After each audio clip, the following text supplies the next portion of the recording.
Welcome to episode 6 of Spot the Pro. This is the series where we gamify screenwriting by pitting pages from pro writers against pages from writers who are not yet professionals. As always, two teams of industry professionals are going to try and spot which page is which, and if their team gets the most right, they get bragging rights. But there are stakes here. If they select an amateur page as a pro, then they've committed to reading that writer's first 10 pages and providing them with some feedback. So in addition to a lot of talk about the craft today, just maybe one of our up-and-coming writers will get a little bit of a boost out of this.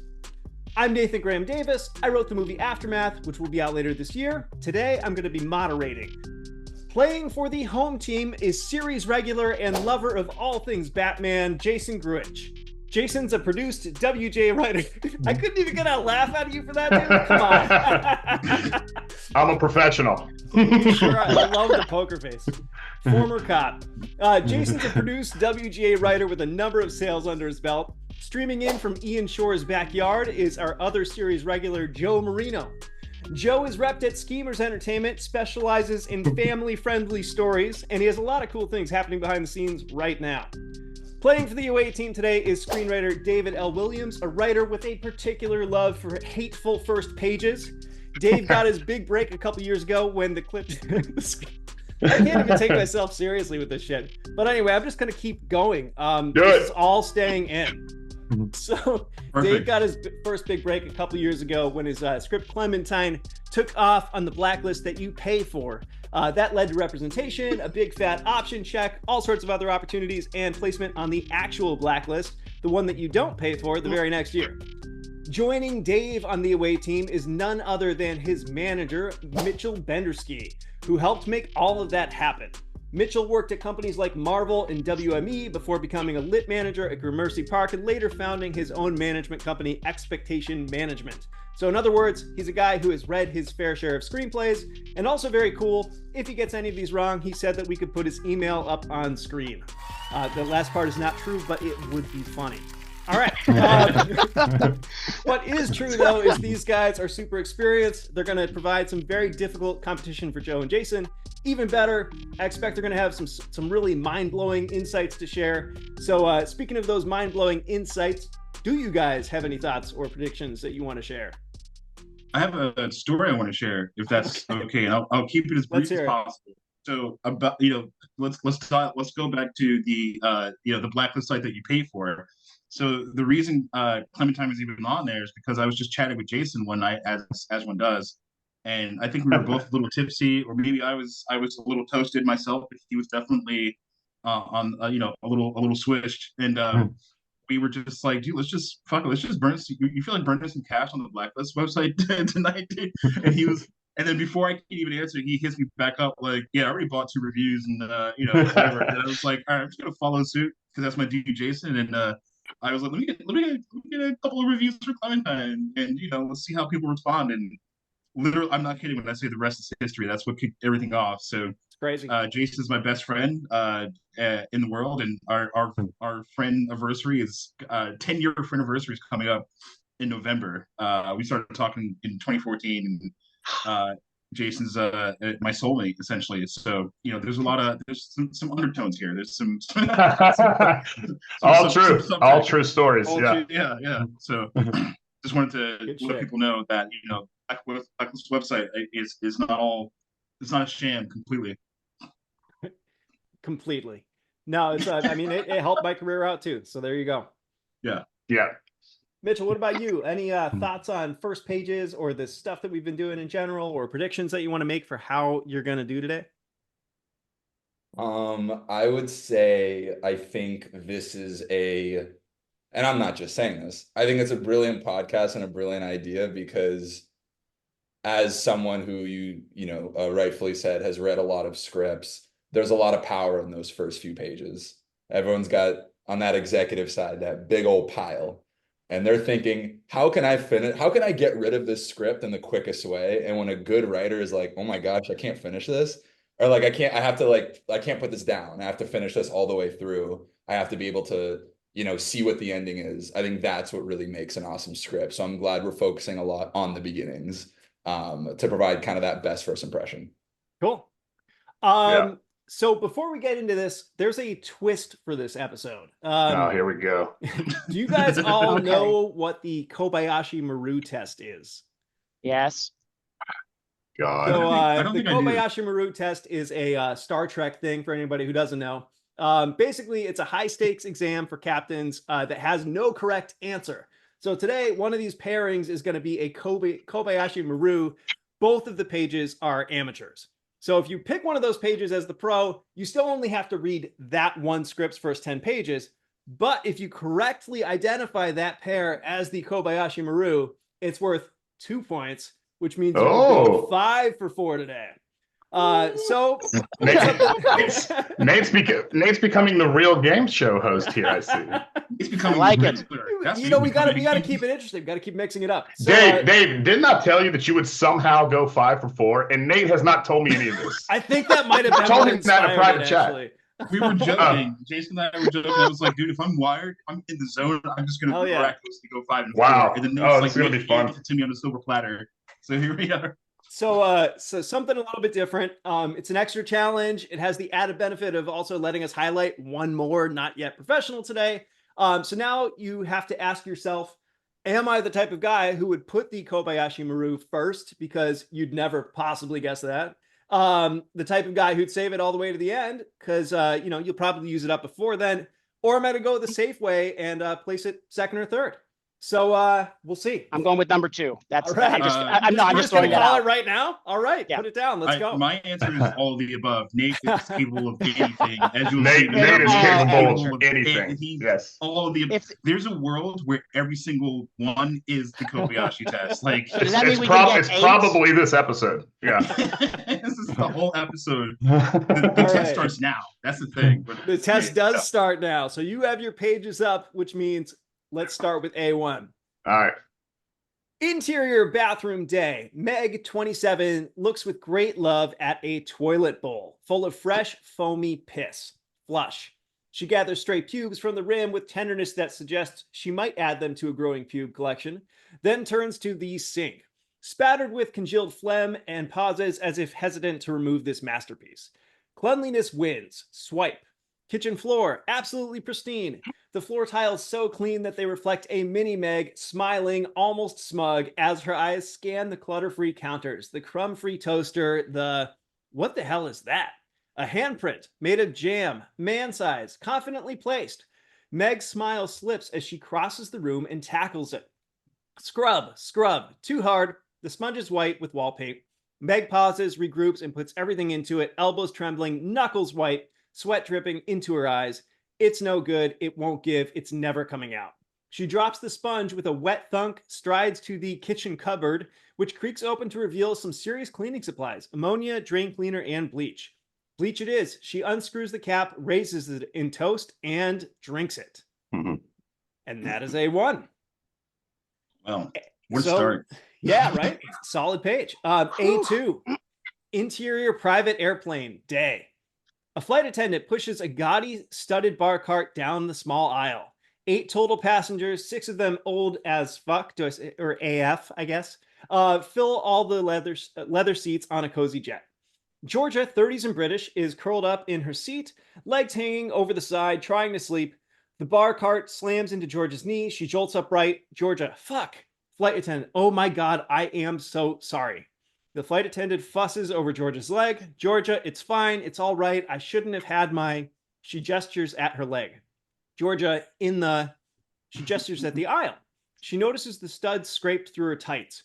They're ripped and she's bleeding a bit. Flight attendant, can I get you a complimentary drink? Shoot, sorry, they're all free. Sometimes I forget whose plane I'm on. Leans in. Did you know Kim K makes her friends pay for the drinks on her jet? Georgia, I did not know that. No, fascinating. Hey, could I get a plaster or something? Gauze comment card? Flight attendant, yes, of course. And that is pair A. That's an excellent pair, man. Yeah, pretty solid. Very good pair. Home team gets last ups, which means that they're going to go first this time. All right. Wait, who's going first? So home team's good. Yeah. So Jason and Joe go first this time around. Next time it's you and Mitchell. Sunshine Joe, you start. I love it. I'm so happy you're doing this. So it's funny. we usually don't have comedy combos like this. Yeah. And I'm finding it that my instincts are a little bit askew right now, because the things that I usually look for are based on effectiveness of drama beats. So the thing is, these are particularly difficult because they're both genuinely funny. I find them both funny and not trying too hard. I think, dang, I don't know. I'm more interested, I think, in the cinematic display on A1, just because the entire situation is foreign to me and I want to know more about, like, nothing makes sense, but in a good way. The entire dynamic is delightfully odd. Second one, I've seen variations of this scene before, but it's very well written. It's a relatable situation. I love that little dynamic of that you would think usually would be more of an actor choice, with, like, I shouldn't have had my in the. That's a really good beat. I like the way it's written. I think I'm going to have to lean into confidence here as the identifier, and I think A1 is slightly more confident just in the bombastic language of the situation. And again, I guess going into the rule of what is this page that I don't think most people would have written that way, and A1 wins on that front too. So, but by a very tight margin, A1. So yeah, both of these pages are hilarious to me. I love in A2 Georgia starting off. Fuck, like you see that whole scene like unfolding in a hilarious way. And the thing that stood out to me in A2 was the flight attendant. That could have been written, pretty bland and put the focus back on Georgia as the main character. But whoever wrote this gave the flight attendant a personality. It's like, this is a quirky flight attendant, and you get that right away. A1 is equally hilarious to me. This is not a scene I've ever seen in my life. And it's, who is this woman and what in the world is going on? It's just funny. But like Joe said, the confidence and tackling, and some writers, like I've noticed some writers are a little timid and just unleashing themselves talent-wise on the page. And A1 feels like that to me. Both pages are fantastic. They both look pro, but I would vote A1 by like a pubic hair. And I will say A1 feels like the type of writing that I love seeing from Dave. So maybe that's I'm biased. Yeah. It has that. Yeah. That's the second. That is the second list of this episode, by the way. Is one of Dave's own pages is Dave.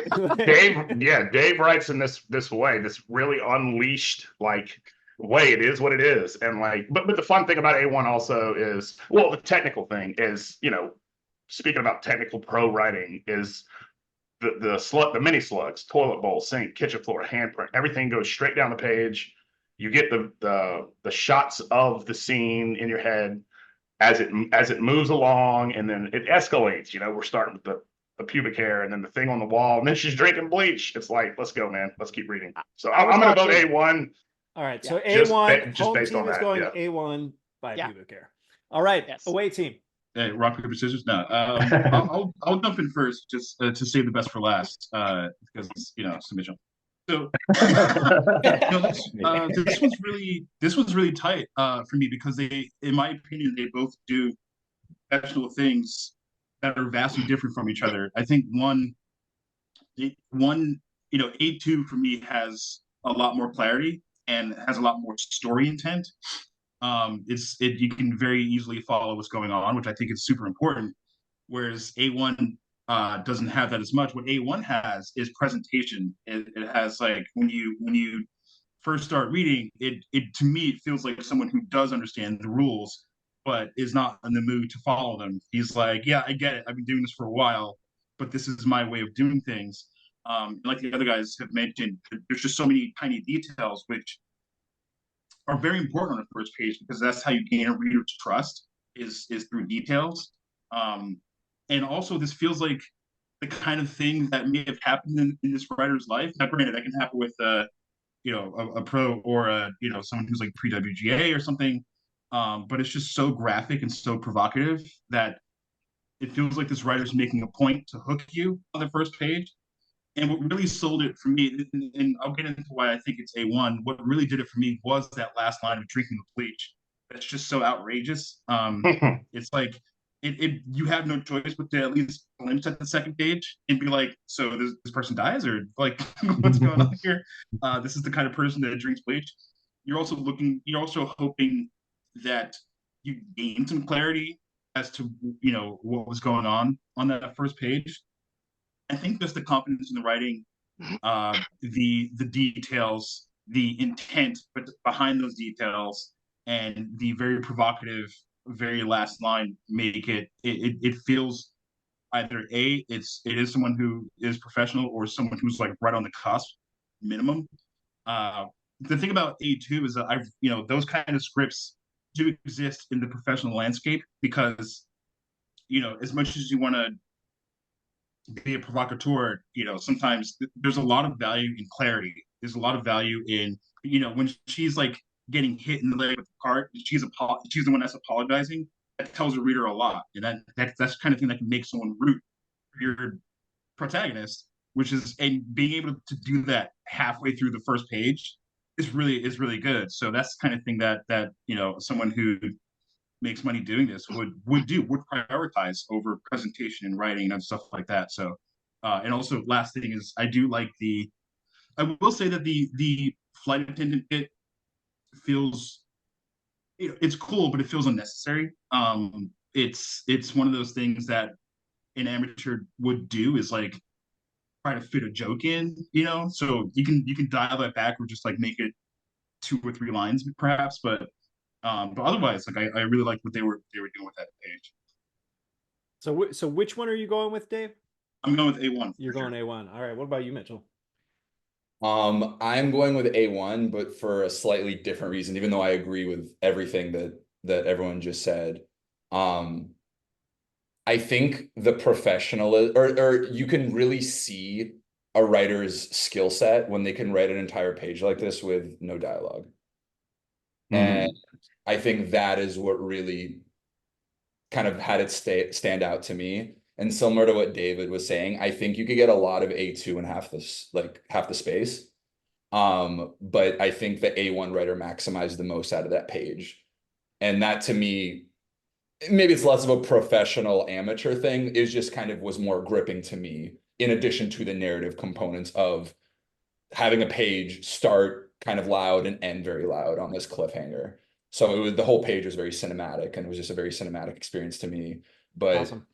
I really like the dialogue in A2 as well, obviously, and I thought they're both great, but I'm going with A1 for. All right, so everybody's going A1. Very interesting that none of you picked the first pair as the Kobayashi Maru, but it's not. You were right, but you were wrong about who the pro is. The pro is A2. Wow. The pro, is Laura Stoltz. This is Last Resort. It's a script that made the 2023 annual blacklist. But she actually said, she even said it's kind of like that's the script that broke her in, but it's not like even her best first page, but she wanted to share it because it was the one that kind of launched things for her. So it got a rep at Heroes and Villains. It kicked off her career. Laura was born and raised in Tennessee, studied screenwriting at UNC Chapel Hill, go Heels. And she moved to LA in 2012, promptly gave up on all her hopes and dreams, but found opportunities working for Scott Free, Nickelodeon, CBS, Marvel, Lucasfilm, and more, and is now a bona fide professional writer. And she's going to be a guest on, I think, the next episode. So we'll have her here. That's A1, amazing. everybody's pick, was To Be Frank by Anna Westall. The log line for that is when her slob of a husband willingly disappears into a sentient toilet, a desperate housewife is forced to follow him into its grotesque and perilous underworld or face the terrifying prospect of divorce. Dude, I'm all about that script. I'm glad I picked it. It's wonderful. It's wonderful. I'm so glad I know that log line. Yeah, so man. I the log line is written with the same energy of the script. I really appreciate that. Look, look, they're both great. It's a coin flip, but you know, we're playing this thing. And A1 that's the stuff that excites me because it's just like, oh man, like I've never seen that. Like I don't think anyone else has either. And that's just, it's fun to like flip those pages and see what's up, you know? When I first came across this page and I'm reading it, I'm like, okay, this is actually really fun, good writing. I'm thinking like I was like in the maybe category for me as to pick it or not. And then like it ended on her drinking bleach and I'm like, let's go, you're in. So it was really good. Yeah. Like it's an unappreciated skill when you can have a first page that genuinely has a beginning, middle, and an end. I get a whole story. I get a whole story, but I 100% need to see the next page. Like, you know, so it's a hard thing to do. I don't think I've ever succeeded truly at this. And I get really excited as well when I see somebody do it. It's a good one. Well, let's keep this moving. Oh, sorry. No, sorry. Let's not keep this moving. Say one more thing. I'm so sorry. I want to say, like, as someone who's read scripts off the blacklist, you can read 2 scripts off the blacklist and see A1 and A2 on that blacklist. And like I said, just kind of hammering that point, it felt like if it wasn't a professional writer, it was someone, it really felt like someone who was on the cusp. It feels like this person, not to mention between that and the log line, I feel like I've learned so much about this writer. You know, and one of my ticks about that page was clarity. So maybe they can work on the clarity, of like, because we have no idea what's going on. It's just so gross and detailed. But yeah, shout outs to the writer of A2. Congratulations on making the blacklist and kicking ass. And, shout out, Laura. Yeah, for sure. So just because like we like to highlight the amateur writers as well, I'll just give a quick bio for Anna. Anna's a writer based in the UK who wrote and produced her first indie feature, Just 8. And you can find out all about her at annawestall.com. So moving on to B. Dive in. Interior Aquatic Center night. Chlorine invades the senses. Vibrant hope fuels the cheers of spectators. World Aquatic Championships 2027. Landon, voiceover, day in, day out, an endless wade through the hammered belief that discipline leads to victory. Male swimmers battle midway through a 200-meter freestyle event. Lane 5 leads the way. Lane 2 and 4 nip at his heels. Landon, voiceover. Truth is, we can't all be winners, but still we push, not a single breath or tear spared for the clutches of desire. A jumbo screen hones in on a distant soul in the crowd among USA athletes and supporters. Landon, 28, white, built, warm eyes, hit with defeat, king of the pool, layered in Team USA colors and a sling and a cast on his left arm. Landon, voiceover. Sure, success is anything you want it to be, but on the other side lies a relentless hunger for more. A force of nature at his side peers up from a bedazzled cell phone and quickly plants a kiss on his cheek. Blair, 32, black born to lead, a personality as grand as the engagement band on her ring finger. Landon side-eyes the irritating jumbo and paints on a smile. He holds her hand as the attention returns to the pool. Landon, I swear if they put me on that thing one more fucking time. Blair caresses his hand. He fidgets. His leg bounces. A fish out of water clusterfuck of anxiety. He leaps to his feet and staggers across the aisle. Blair follows, a cocktail of concern and class. The male swimmers flip, turn, and thrash with desperation into the final lap, a tight race. Moving on to B2. Exterior, suburban apartment complex day. Early morning sunlight rises over a sprawling maze of identical 2-story apartment buildings. It's treeless and unremarkable, but the rent is cheap and the grass gets mowed. Christian rock breaks the silence. It's coming from interior upstairs apartment bedroom. A room that screams teen girl, stuffed animals, rope lights, and early 2000s compact PC covered in stickers on the desk. It's also aggressively God-fearing. A Jars of Clay poster, a framed I am the daughter of a king sign, a picture of a white Jesus above the bed. Daffodil Dill Pinto, 17, rolls over, turns the volume down on her boombox alarm. She's mouse-like, as jittery and cautious as she is curious and fierce. Still groggy, she strokes her pillow, then her breasts. Her eyes pop open. White Jesus is staring, furious. She slaps herself. Dill. Dear God, please forgive me for my sin and help me continue becoming the woman you want me to be. Let me do amazing things. In Jesus' name I pray. She scribbles in her bedside journal. Wee-oo, wee-oo. A car alarm interrupts. She slams down her pen, peeks out the blinds. From window, Chip, 45, an ugly, hot, schlubby, gentle giant, scrambles out of a neighboring building barefoot. He silences the car alarm, hopping around the parking lot, ow, ow, as he steps on pebbles and debris. Dill mustering to herself, fucking moron. And that's pair 2. All right, so that means that away team, you're up first. Oh, we're switching it. Okay, cool. Mitchell, do you want to do this one first this time? Yeah. Okay, so I think I have to change my parameters a little bit. So I think to fit the game a little bit better, because I think was what my previous metric was going off of maybe what I felt a little bit most kind of cinematically connected to, but that's not really a metric in what's professional and what's not. And I think now I'm going to try going for what I feel like is maybe written in the most commercial way. Okay. Ooh, interesting. Ooh, okay. So because of that, just because, again, if you're working, maybe obviously there's very successful indie writers, very more successful to write kind of more of these like larger, louder, more commercial sequences. And so because of that, I am going with B1 for what I believe is a louder, kind of more commercial, kind of competitive, high stakes opening. And that to me feels like it's very successful in B1. I think B2 is awesome. I think it's got some very hilarious, quirky kind of situations, and I think there's some very visual sequences there. But I'm just kind of going off of that commerciality metric, and we'll see if this bites me in the booty. I'm gonna go with B1. I love that metric. That's a great way of looking at it, especially I love getting that from a rep's perspective too. I'm really excited about this. Cool. Yeah. Awesome. I like the change of tactic. Let's see if Dave agrees. Yeah, man, that's such a great way to go about it, because it not only does it help the away team, of course, but it also it tells writers a lot about being at least a little bit mindful of what they're writing and how people are going to perceive it.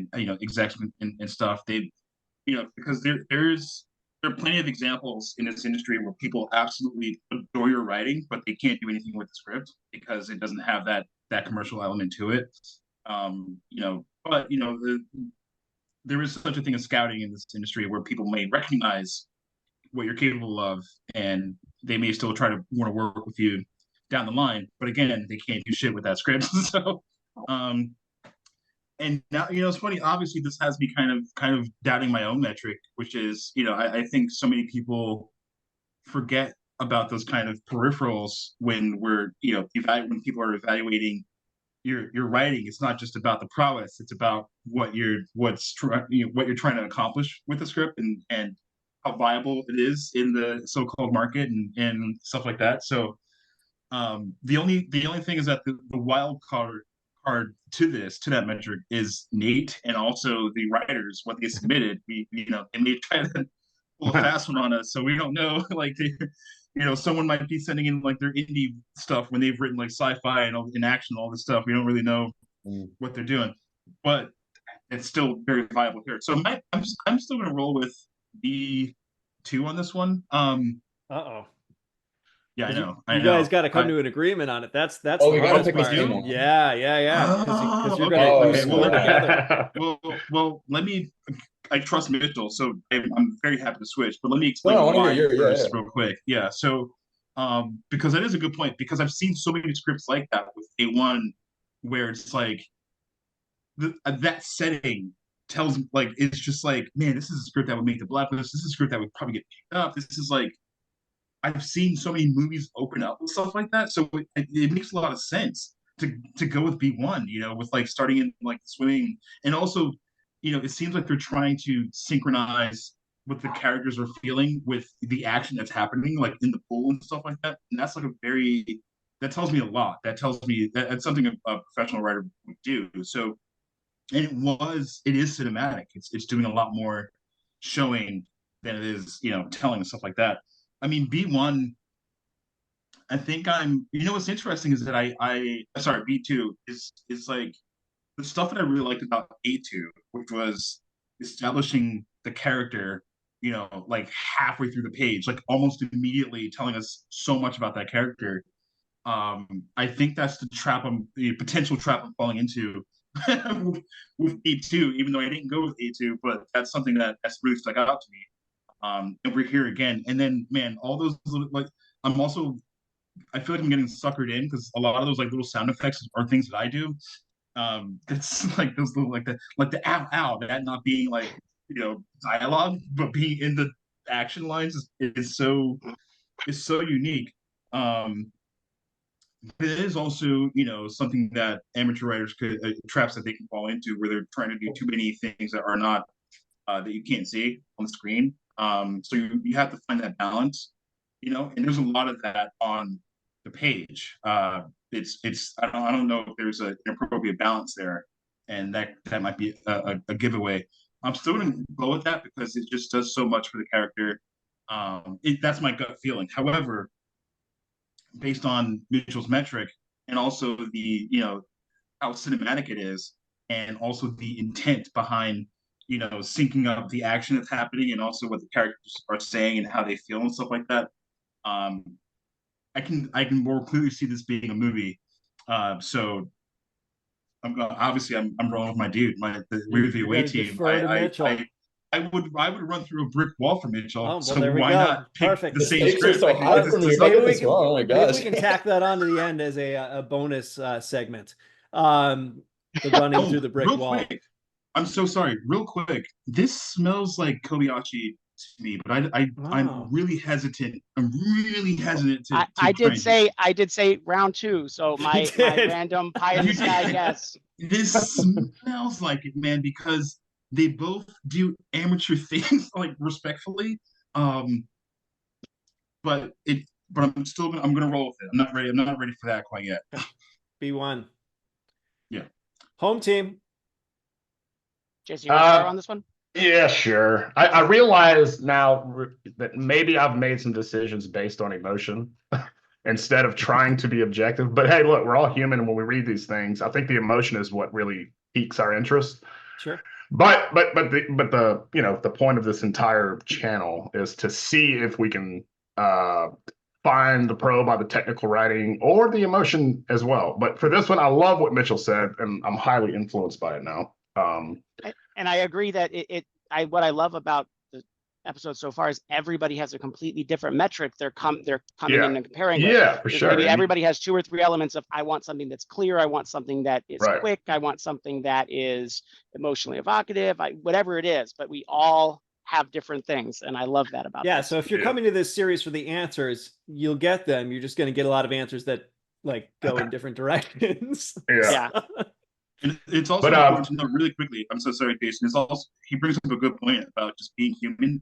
It's important to remember that literally every exec and literally every manager and literally every agent, they're all humans. They all have this inner conflict when they read a script. It's just really hard about managing other people's interests and trying to deal with their bosses and stuff like that. So it's just really important to keep that in mind. Yeah. So with all that said, I think my slightly favorite page of the 2, emotionally and personally, is B2.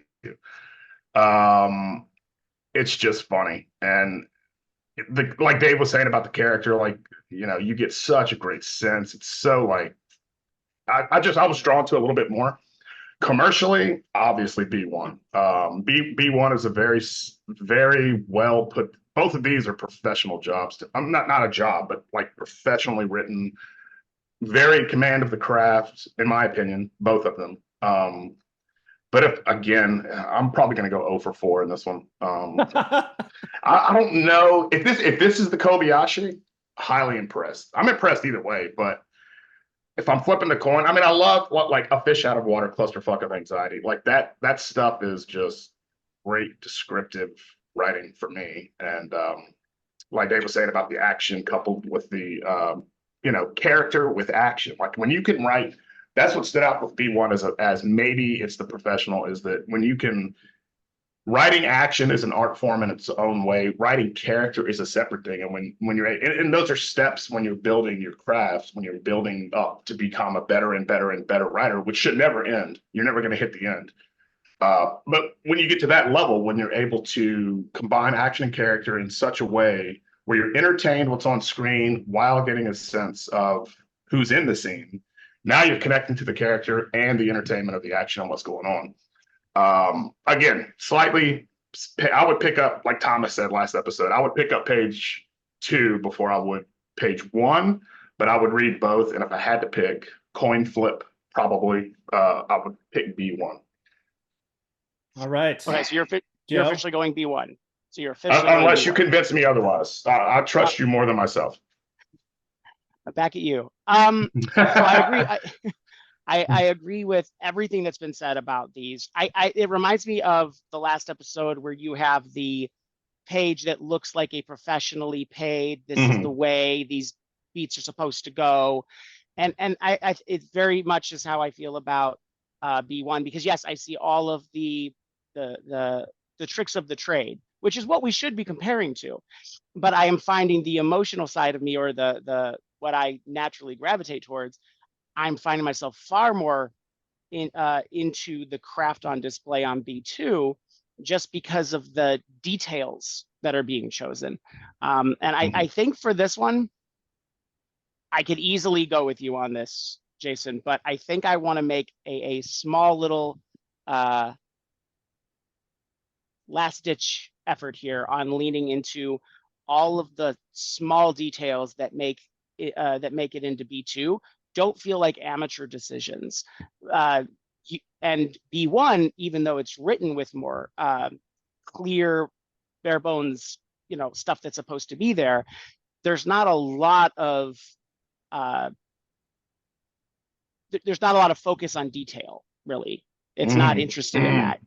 So it's more just it's leaning so much into clarity that it doesn't want to dive into the world very much. Whereas B2, you have the idea of, you have the jars of clay poster. And I grew up like this. This is 100%. This is a room I have been in many times with many friends. This is the idea of the jokey side of the white Jesus, and the white Jesus is staring furious. The idea of how she's immediately doing her prayer. Like none of these decisions feel like amateur decisions to me. So you're saying B2? I just want to make a last ditch effort here. You have a heart out, Joe, so we need an answer. Yeah. All right. I'm gonna commit. I'm gonna skip. Okay, I'm gonna stick with you, Jason. I'm gonna stick with you. Is everybody going B1 then? Yeah. I don't know. Joe just kind of convinced me to go B2. It's up to you. It's up to you. I think. Look. All right, real quick. Personally, if 2 friends sent me both of these first pages, I would, I would love to read B2 first. Let's go. I think the pros B1, but I don't know. All right, B1. Let's stick with B1. All right, B1. We'll all go down together. I just want to say I've loved this deliberation because I loved both of these pages so much. Yeah. And I also loved it because Joe said this would be the Kobayashi Maru before we even got here, and it is the Kobayashi Maru. These are both amateur pages. They're both just excellent writers based on the first pages. It's amazing. Yeah. So I was really excited to share them. Dave had an idea. I smelt it, man. I smelled it. I even guessed it. All right, I even fucking guessed it. So bad right now. So let me promote these writers here, since they both had you deliberating so much and did such a great job. So B1 was 3 Style by Matthew Curtis Slater. After a career-threatening injury, an Olympic swimmer battles with his future in the water and repressed sexuality as he and his fiancée debate adding a third to their relationship. Matthew's been a Roadmap Top 25 honoree. He's been on the Coverfly Red List, their top 1%. He's also placed in lots of other contests, Screencraft, We Screenplay, and so on. And B2 was Prom from Liz Maestri. Election meets Carrie, a buttoned-up purity queen, terrorizes her Christian high school when she discovers her beloved youth pastor is a serial abuser. Liz is from Brooklyn and is a Blacklist recommended screenwriter, as well as a produced and published playwright.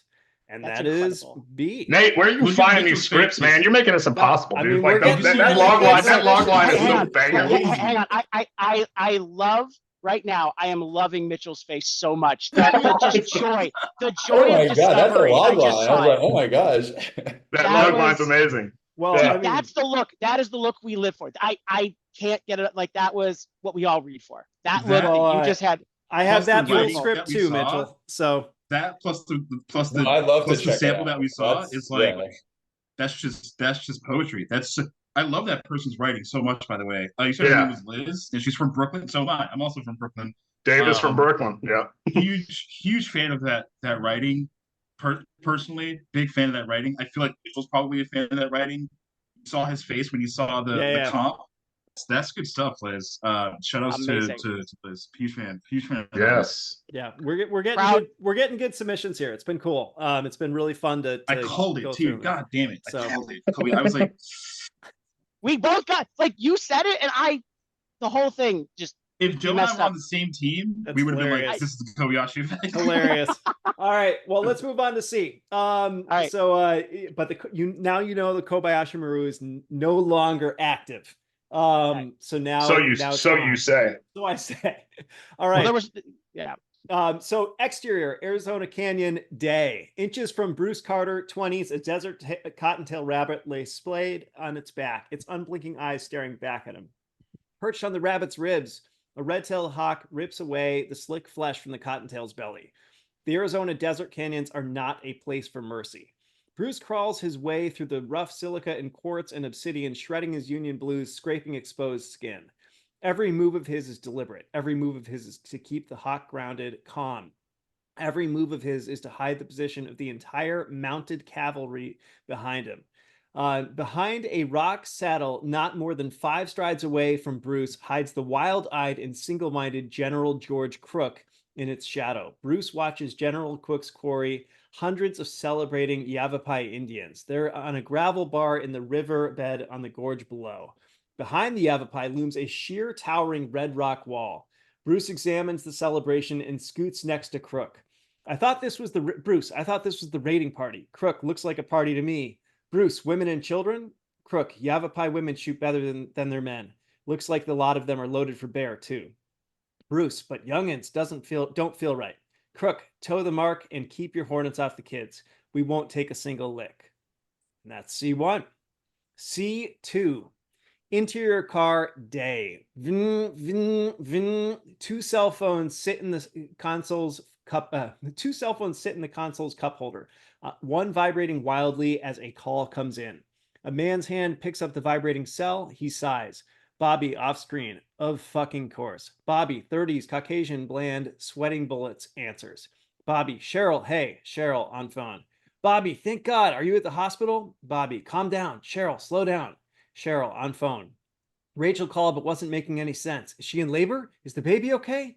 Bobby, we're all fine. A-okay here. Cheryl on phone. Rachel said there was some sort of problem with the midwife. Bobby checks his rearview mirror, frowns. Bobby, nope, zero problems here, Cheryl. I gotta go now. Bye-bye. Cheryl on phone. Wait, Bobby, tell me which hospital and I'll come. Bobby ends the call, then shakes with anger. Bam! He smashes the phone against the steering wheel. Bam! And again. Bam! The touchscreen shatters. He throws the broken phone behind him. It lands next to his 9 months pregnant wife, Rachel, 30s, who is bound and gagged in the back seat. And that is C.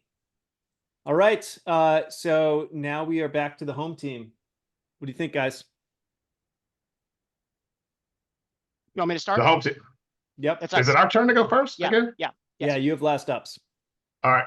Yeah. Well, Just go back and forth. Go ahead. I'm going to say right off the bat, I think C2, kind of for similar reasons we did for the last route, which is this feels like more to the point. I get a clear idea of what type of cinematic language this thing wants to use. It ends on a banger final beat. It feels like a very commercial beat. The writing is very clear. The one thing I don't, and this is such a minor thing, it's such a minor thing, but it did ding me, which is characters say each other's names way too much here. I just get a sense I don't need to hear Bobby Cheryl, Bobby Cheryl, Bobby Cheryl. I just don't need it, and I don't. So that one kind of dinged me. But outside of that, just very professional, well done, to the point. The first one, I love the first for C1, I really do like the first visual of, this animal attack, and I do like the impending dread of it. And it does open up. I do like the way that it is widening its scope as we go along, but I think that the C2 just feels more naturally professional, ever so slightly. Yeah, I like. I always dig like when repetition is done well. In C1, every move of his is deliberate. Every move of his is to keep the hawk grounded, calm. But in the third repetition on this one, I kind of bumped because I'm like, okay, he's trying to hide the hawk. And I don't know, I bumped a little bit because I was trying to figure out the visual of hiding the entire cavalry behind him. Like his intention is to hide it from who? Like, I don't know. I bumped just slightly He's there. just doing this. He's just doing this. He's trying to make sure they don't get the light, Okay, I get it. But it's clean. That first page is clean. C1, it's written well. C2, this is where that emotion comes in again because it's cinematic. It's it's cinematic. It's exciting. It's lively language. That's the dialogue is lively. It's it's punchy. It's characters expressing emotion. Obviously Bobby is aggravated. He's like maybe anxiety as it starts off, and then we get to the very bottom of the page, and holy shit, he's got his he's bound and gagged in the back seat. I'm gonna go with C2 as the pro on this one. And I'm really excited about getting Eminem's Stan as a movie. I'm really excited about this scene. Yeah. Cool. All right. Yeah. So home team's going C2. Away team. So I'm kind of leaning towards C1. I think for me it kind of comes down to the dialogue. In C2, the dialogue feels kind of, I don't want to say forced, but it just feels, you don't want to, unless it's like, I don't know how to explain this, but unless it's like comedy, making dialogue, bringing that to the forefront, making that the focus for me doesn't feel as necessary. I feel like they could have accomplished just as much in way fewer lines. Also, C1 feels more of like the beginning of a story. It feels like it's telling a story. It's like it's just a better setup. Whereas C2 isn't really a setup for me. It almost feels like a short film. I feel like I got everything I needed out of that. I don't know. It's like I'm not knowing what to expect on the second page, but not in the best way. Whereas with C1, I don't know what to expect, and I won't get the answer for another like 3 pages in a really tense situation that's been really beautifully described and is very cinematic for me. And it does not, as Mitchell pointed out with one earlier. Granted, we were wrong, but this is still something that writers should be mindful of. Is being able to craft without having to rely on dialogue, being able to use visuals to tell a story. There is a world where that first page could have 0 dialogue, and it's like you could just have guns trained on the and then you'll have it kind of move across and be pointing at the women, and then show the guy's face and be like, and then have it show the kids and all that stuff. But the dialogue that we get is also really good. It feels so well crafted, and just like it sounds like people talking as opposed to just dialogue being written. So my feeling is C1, and it has. What's interesting is that like I feel like I personally enjoy the prowess and the actual the writing itself on C1, but that's not even like I hadn't even thought about that. Really, it was more so just like the setup itself. It feels like we're getting set up for a story, for like a tense scene, whereas C2 feels a little bit more gimmicky for me. So that's my opinion. I'm personally, and Mitchell may sway me, and Mitchell swayed me so many times before successfully, and so my feeling is C1. I hear you. I think I have seen so much how working professional writers love a gimmick. And I think sometimes they use gimmicks more than emerging writers.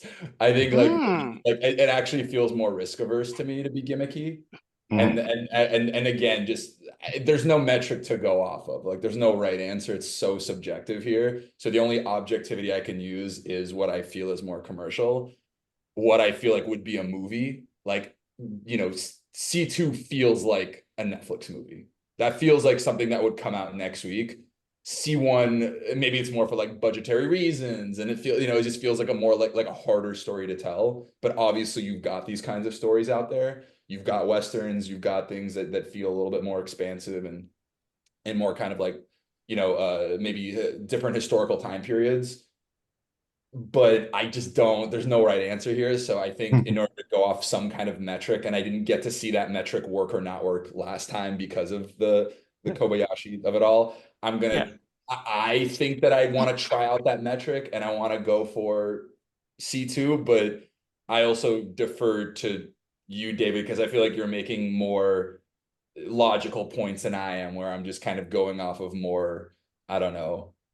I'm thinking too business wise and not creative wise, if that makes sense. So I think it's just as helpful though. It's a little bit more creatively there, which is why I'm more than happy to go with whatever answer you pick, David. I think there's got to be a balance for sure. I think that's why our team is so strong. There's got to be a balance of the creativity and looking at it from a business perspective, which I only 10% of my writing am I ever thinking about the business aspect. Because if I only thought about that, I would never write. So as far as gimmicks go, I think C1 also has a little bit of a gimmick. I just think that they're playing it a little bit better. They're drawing it out a little bit more. It feels like a more established writer who has done gimmicks before, and it's like actually this is how you do it. You set up the whole women and children thing, and then you have your twist. You keep people reading, and then by page 10 where our minds are blown, and then they keep reading. Whereas this one, it's like C2 feels like more of an emerging writer who's like, which I love that term by the way, emerging writer, who even if they are professional, it feels kind of newish. It feels like they're trying to make a name for themselves with that first page. They're trying to, let's go with C1. Let's go with C1. I changed my. All right. So we've got. Was that different from the home team? Yes. Home team's going C2. Okay, here we go. So it's my chance to come ahead. Yeah. Joe, we're going 0 for 4, man. We got to. I'm feeling it. All right. I'm feeling it. Pro was C2. We got it. Nice. So that is The Midwife by Sterling Gates. So Sterling Gates is a WGA writer currently up for staffing who's worked on shows like The Flash and Supergirl. He's repped Zero Gravity, recently wrote, produced, and directed his own short film, Just the Janitor. Nice. C1 was Esperanza by Blake Armstrong. So the logline on that, a pacifist deputy is tasked with escorting an arsonist murderer across the wilds of New Mexico, while the murderer does everything in his power to make the pacifist break his code of nonviolence. Blake's a writer. He's a IATSE set lighting technician, a heavyweight grappler, and a nature enthusiast who lives outside Chicago with his wife and daughter. Esperanza is actually also available as an audio drama wherever you listen to podcasts. So you can check it out that way too. Cool. So that's C. All right, last pair. I feel like I'm 0 for 4 because I got the Kobayashi wrong. So no. It doesn't count as 2 points against you. It's just it might as well. It's a chance to gain 2. So you're 0 for 3 right now. Over. Like it doesn't even. Well, Mitchell, I'm so sorry. No, you're good. I'm so sorry. It's not about winning. It's about having fun. Hey, listen. You know what? You guys have some good pages coming your way. That's all I'm going to say. Oh boy. So let's go into pair D. Chance to redeem yourselves. Sophia, voiceover. Once upon a time in 1999. Fade in, construction paper, a child's hand, drawing with a crayon, drawing a little girl. A picture of a child as drawn by a child, but a talented one. She sketches pictures fast. Sophia, voiceover. There was a little girl, the princess in this story, who lived in a land of violence, destruction, and chaos. Her family and she in midst of destruction. Fire, soldiers, her sketches become incredibly detailed. Still crayon, still a young girl's hand, but these are incredible, fast.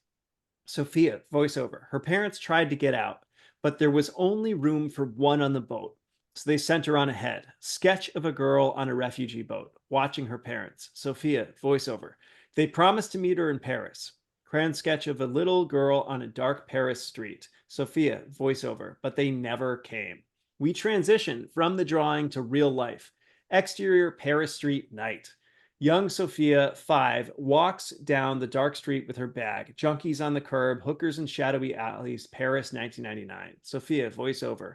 She was all alone in the world. Street junkies notice her. One grabs her arm, another goes for her bag. Sophia kicks and screams, fighting for her life. The junkies throw her to the ground. Her head hits the pavement with a whump. She sees stars. Sophia, voiceover. Then something magical happened.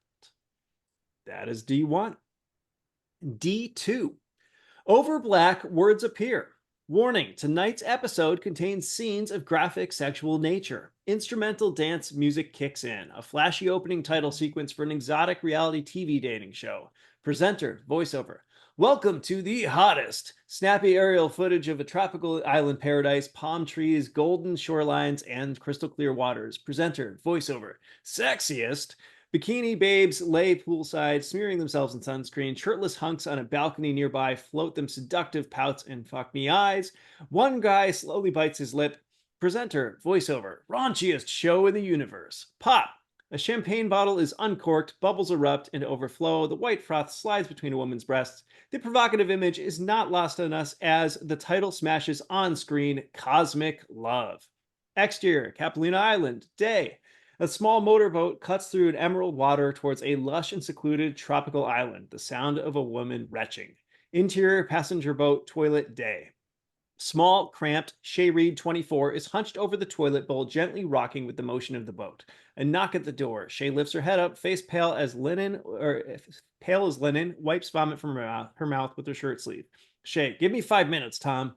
Tom, off screen. That's what you said, 20 minutes. Shay, fuck off, Tom. And that is D. Very All good. right. Very good. So away team, you're up first. Mitchell, please. I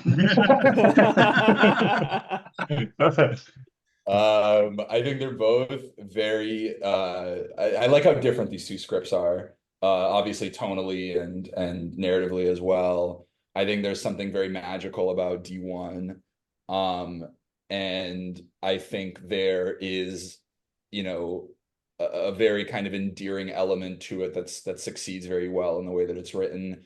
D2, obviously the opposite, goes all in on the raunch and goes in all the graphic nature. And again, I gotta go with this metric. I think for me, I think even though both of these scripts have things that could make them arguably commercial or not commercial, I think this one's a little bit less of like an obvious choice. I think for me, what I would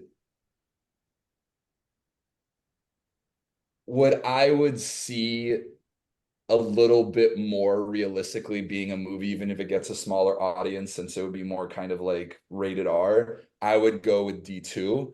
I think that it's a very kind of like commercial, loud, cold opening. I think it kind of evokes the same fandom and reactions that you get of a Love Island, of like an F-Boy Island, all the islands. And I think that the dialogue is very snappy and fun. And nothing wrong with voiceover. You know, a lot of people have very successful careers off of scripts that have a lot of voiceover in it. I just think that I was more from a creative side, a little bit more, maybe it's just a subjective thing. I think when there's a lot of voiceover, it sometimes gets harder to see the nuance in a character's POV.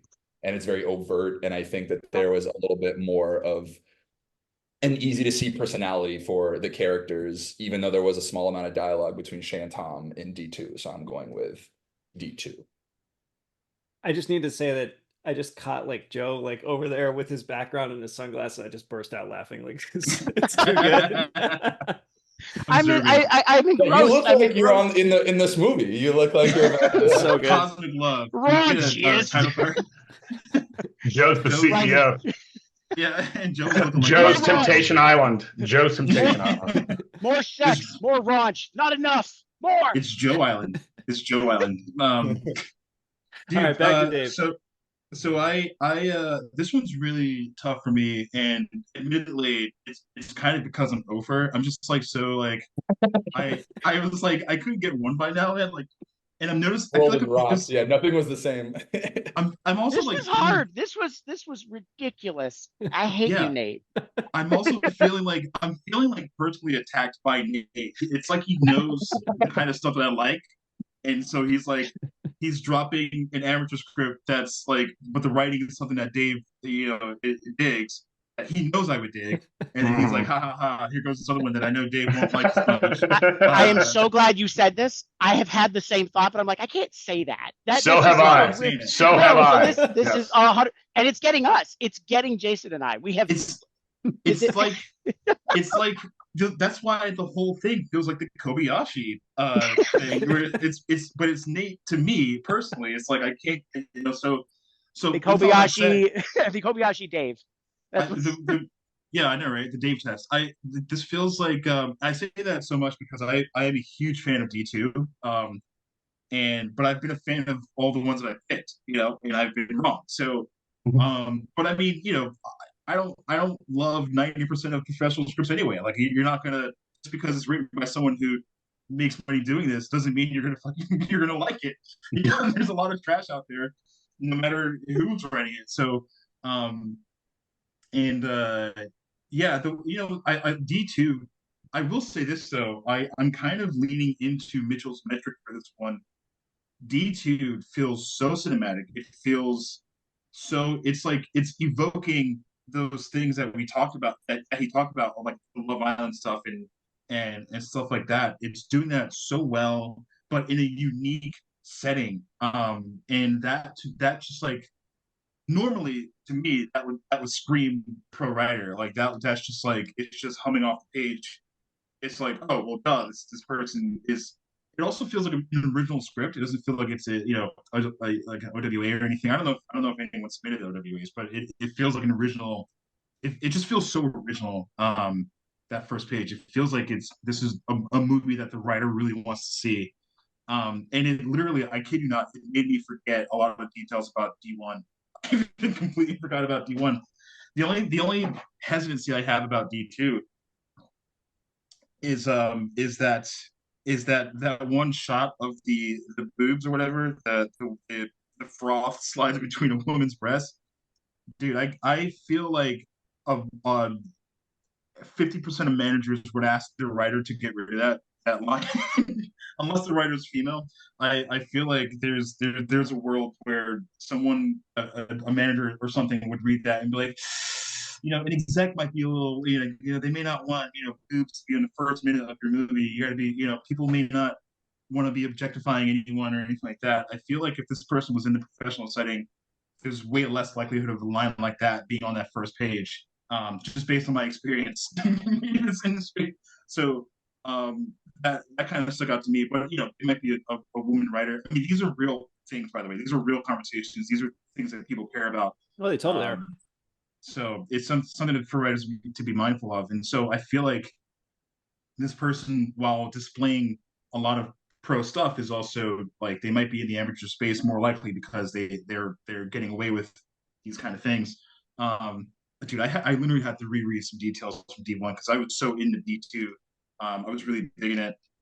That's really cool. Yeah, the art stuff, and then overlaying, transitioning from that to real life is really cool. That's a tough one, man, because I've read so many scripts off the blacklist that start like this. I've read so many professional scripts that start like this, where it's like it's not necessarily my jam, but I get what they're going for. I don't know, man. It's so funny because my gut is like, oh, well, obviously it's D2, but my suffering I've endured from getting, being O4 is like, well, then obviously if I'm thinking D2, then it has to be D1. because Nate hates me. So because Nate's setting me up again. Nate can do this all day. It could be 15 scripts, and it would just be like, how do I fuck with Dave? So, which one do you like? Not that one. Yeah, for this one, I'm just gonna have to go with. I will say, at least for me, I feel like, granted, D1 also has those visuals. It is cinematic. There's a lot of visual attention to the drawing and stuff like that. It just kind of comes down to presentation for me. It comes down to D2 is just as, if not more, visually enticing and cinematic. And again, look, if this person's not, swimming around with the entry sharks, they're soon to be doing so. I feel like so. I can't wait to be 0 for 5. And but at least Mitchell and I agree. We both. I really. Oh, by the way, really love that detail of when the title card comes up. Huge fan of the timing, of how how starkly contrast the first half is and the second half is. The first one is it's just so like beautiful and stuff like that, and the second half is like, okay, now back to reality. That's the kind of stuff that can draw people in, when you have this really fantastical opening that's just like so poetic and stuff like that, and then you're grounded immediately by the end of the page. And the title card is right between it, and that just feels so intentional and so cinematic for me that I'm going to fall into this trap and go 0 for 5. So I'm rolling with D2 with my brother Mitchell. Do it. And last thing I'll add, I know we're short for time, is I just want to say, regarding what David said about kind of, a potential, not problematic, but just like the idea of having certain things that do feel like they could risk objectifying. We don't know who the writer is and who their background is and how they identify. And what I will say that gives me a little bit of hope that makes this a little bit less of an issue is that the first character introduced is a woman, and that hopefully this is someone that is going to be the protagonist. And I think that it's always important to distinguish the line between objectification and kind of hurting, misrepresentation, and then like social commentary and parody satire. And so for me, this leaned a little bit more in the latter than the former, but obviously we don't know that off of one page. But just wanted to throw that context in there as well for, to make sure that people are always kind of, delineating between the two as they read scripts or as they write scripts. All right. That's great, though. That's good context. And away team is officially final answer D2. Is that right? Oh, yeah. All right. Home team. All right. Jason, do you want to start or do you want me to? I'm good either way. Did you start first last time? I can't remember. I don't know. I'll start. That's fine. It doesn't matter. First, I can't remember either. First off, I want to say that this D section would be even better if it was literally page 1 and page 2, where then something magical happened. Boom! Right to this section. That is the script I want. Then something magical happened. My heart wants to say D1 for a very specific metric. I think that this is something that could so naturally. I hear that this is a script type that we've seen before. That's I agree with you, Dave. There's stuff here that like, okay, this makes sense to me in a certain style. But I think what I'm so impressed by, and what screams professional craft, is this should be depressing. This shouldn't read magically. This shouldn't read as like this kind of weirdly, like seepy calm thing that it's doing. And because everything that's happening is very miserable, but I don't feel miserable while I'm reading it. I feel very entranced by it in a kind of like a Pan's Labyrinth kind of thing, where I'm buying into this very strange, magical, beautiful setup. I love this construction paper style to it. That doesn't feel like an amateur move at all. It's written very clearly for something that's, I think, pretty difficult to clearly present. I'm just impressed all the way around. I don't think that there's any bad dialogue here. I don't even with voiceover, I feel like it's just very clear. It's painting this, wonderful little once upon a time presentation. And I would 100% want to know more. Even though I've read things like this feels like a thing that most amateur writers wouldn't have decided to do. this way. It would have read more depressing. It would have read like this is, poverty porn in some way, or it would. I just feel like there would. Yeah, I feel like it would have made itself. Whatever this tone is, I feel like I want to vote purely because of the tone that's happening. And I'm not 100% sure why it's working for me as well as it does. And I'm like, okay, that feels like it's it for me. So I'm going to go with D1. I do really like D2. But I think just the stuff that I'm impressed with D1 just gets me more. So for the fourth time in a row, both of these pages are fantastic. Again,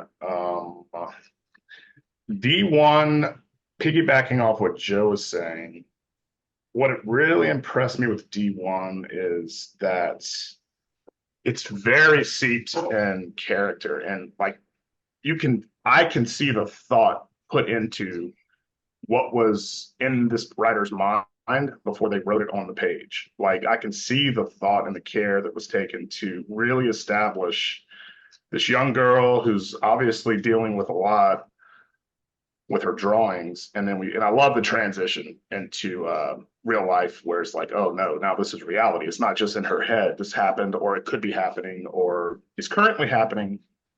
The only thing, there's not quite as much of a hook as in the second one. The second one gets you right away. That's, to me, it hooks me. It could trigger some people, with the opening title card. You're like, oh no, you're starting to get a feeling of what script you're getting into. But it's also intriguing and it's evocative. It wants you to like maybe lean in and see what's happening, and then you realize it's the game show.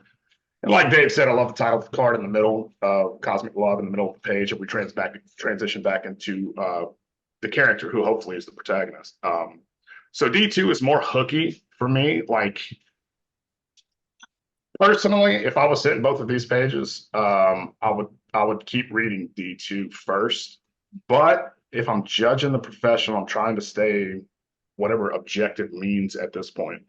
I think D1 just had a little bit more thought, so I'm gonna have to go with D. Joe, you picked D1 too, right? Yeah. Uh-huh. I'm gonna go with D1. All right, so we got another split decision. And it could be either one, but I think if I had to pick Agreed. I love them both.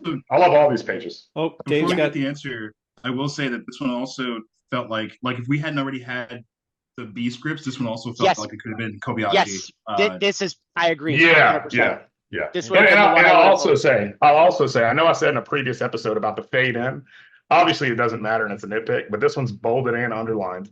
For all you bolded and underlined fade in, But normally I would say maybe that's an amateur that's doing that. I just don't see it that much personally. I'm sure it still happens and people still like to use it. I know Nate and we all do at different times, but I just wanted to point that out. I'm still going to go with D1 despite that. I mean, there was a dive in on this episode. So yeah, dive in, yeah. I love that stuff. So all right, so split decision. We've got away team going for D2 and home team going for D1, and the pro page is D1. Damn. So it's D1 is girl. That's amazing. Wow. All right, I need to stop laughing. Yeah, that was great. So D1 is Girl Meets Boy by Joshua Todd James. Josh is a friend of mine. He's a screenwriter and novelist based out of New York City. He wrote Pound of Flesh, starring Jean-Claude Van Damme, and directed by Babarish, and also Take Cover, starring Scott Adkins, Alice Eve, directed by Nick McKinless, which premieres on Hulu in October, so check that out.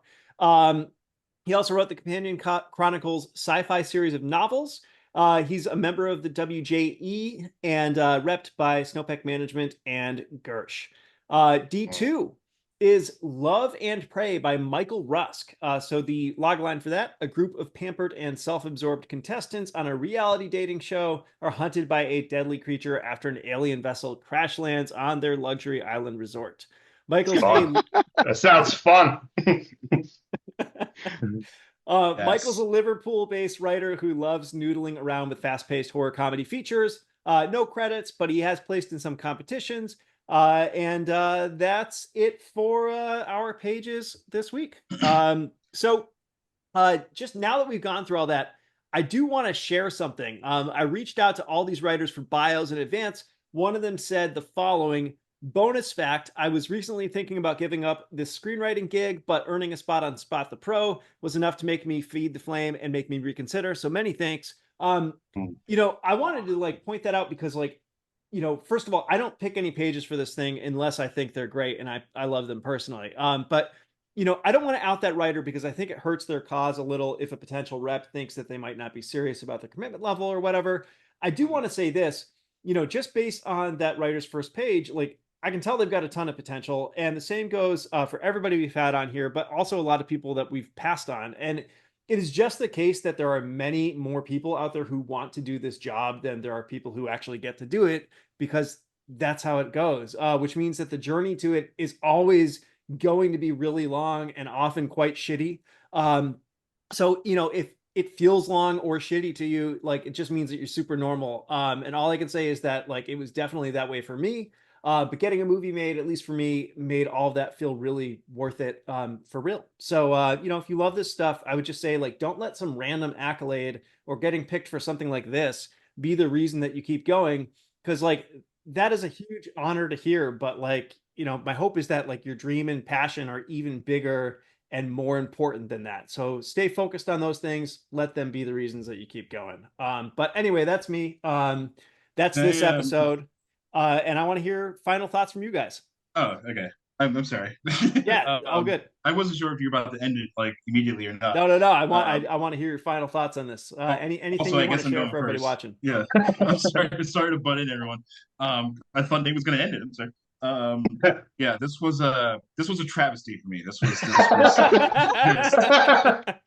I will. This was just so bad. I will say though, the silver lining to it is that I get to give props to emerging writers, and I get to hopefully I've made someone's day by doing so. Like I'm a big fan of a lot of the pages that I voted for.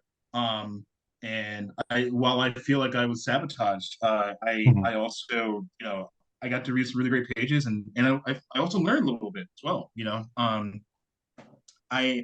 I tend to gravitate because my attention span is so bad when I read. I need to be hooked by the presentation and by the writing and the dialogue and the characters and stuff like that. And I'm not the only one. There are a lot of execs who are capable of reading just about anything. I don't know how they do it. They love reading, but there are some who are they lean a little bit more towards how my experience when I read. They need to be hooked.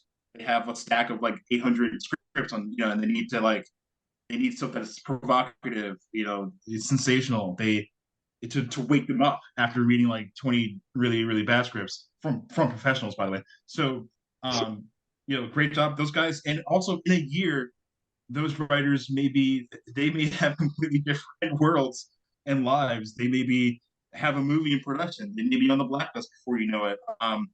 And they will be at equal standing with the people who were the professionals. So, totally. I firmly believe in some of those scripts that I chose.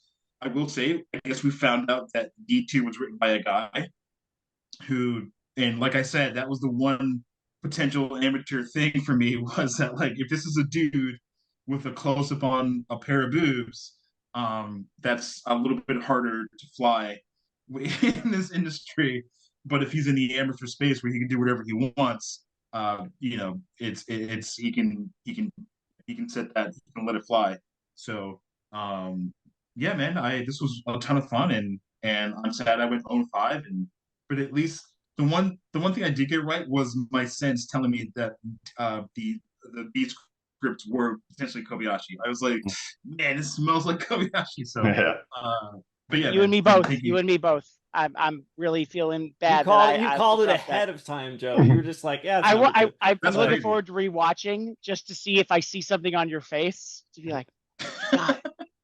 Yeah, there was a smirk for one of them. I forget which one, where I was like, damn, I'm wrong, man, because I could see Nate's I might have just been smirking at Joe because he looked so good. That might have been fair. Mitchell, any final thoughts, man? Final thoughts is, I think this is a beautiful kind of program because it teaches, at least this is what I got from it, that there a lot of the times isn't too much of a difference between who's a professional writer and who's an amateur, emerging, pre-WGA, whatever you want to call it. Is you can have, unfortunately, for better or for worse, people with incredible, hooky, compelling commercial scripts that just have not had the opportunities and the circumstances to have that be made into something. And so, you know, looking back, this was never a conversation about who's better. It was never a conversation about who should be a working writer and who should not be a working writer. And it always is just more of like, who do we think had the opportunity to become one off of this page? And it is just so subjective. And so to all the working writers, congrats. You're doing the craziest thing ever. And you're like writing in this very contracting, wild industry. And to the emerging writers, like, again, if your script isn't getting made, this is the proof that it's not necessarily because it's not good. Totally. It's just a matter of time, circumstance, luck, relationships, hustle, and then maybe that commercial eye of like really trying to focus on things that are more likely to get made and have a little bit more of a, you know, budget friendly, or just an audience friendly format behind it. So all 100%. That to say, like, great job on you, Nate, for picking such awesome material. I was genuinely every single page. Nice. There was never a page where I was like, this isn't that good. Like, our critiques were very surface level. There were no real, you know, like any kind of criticism on a major part with anything here. So just, you know, great job on you for having that. I think we need to stress that every single episode, it's like every single thing is basically a nitpick, like trying to find that 5% difference. Like that good, very good and great. Right. Yeah. It's so, cause like we're not putting anything on here that's not already been vetted by us and that isn't already really good. But that's great, Mitchell. Thank you. Dude, thank you guys so much for doing this. You know, it was a real pleasure to have you both on. I'm sure everybody watching has learned a ton from all of your insights. So thank you for that. To everybody watching, leave a comment, thank our guests, let us know what you thought of this new Kobayashi Maru twist. Go follow and support all these great writers who had the guts to share their pages. Go subscribe to Dave's YouTube channel at Screenwriter Dave. Dave, this is super annoying, but on top of also being a great writer, he's also an incredible gamer and somehow just got gifted to be really good at two things. And so he has this pretty cool YouTube channel because he's like one of the best Sifu players in the world. So at Screenwriter Dave, go subscribe. True story. And if you'd like to see more episodes with guests of this caliber, just keep doing what you're doing. Hit those like buttons and subscribe buttons, share, comment, all the things. That means people see it. If you want to get involved, in the pinned comment, you'll see a link where you can submit a page of your own or say that you're a pro who'd like to be on a future episode. We'd love to hear from you. And that's pretty much it. So thanks for watching. We'll see you in the next one. Thanks, everyone.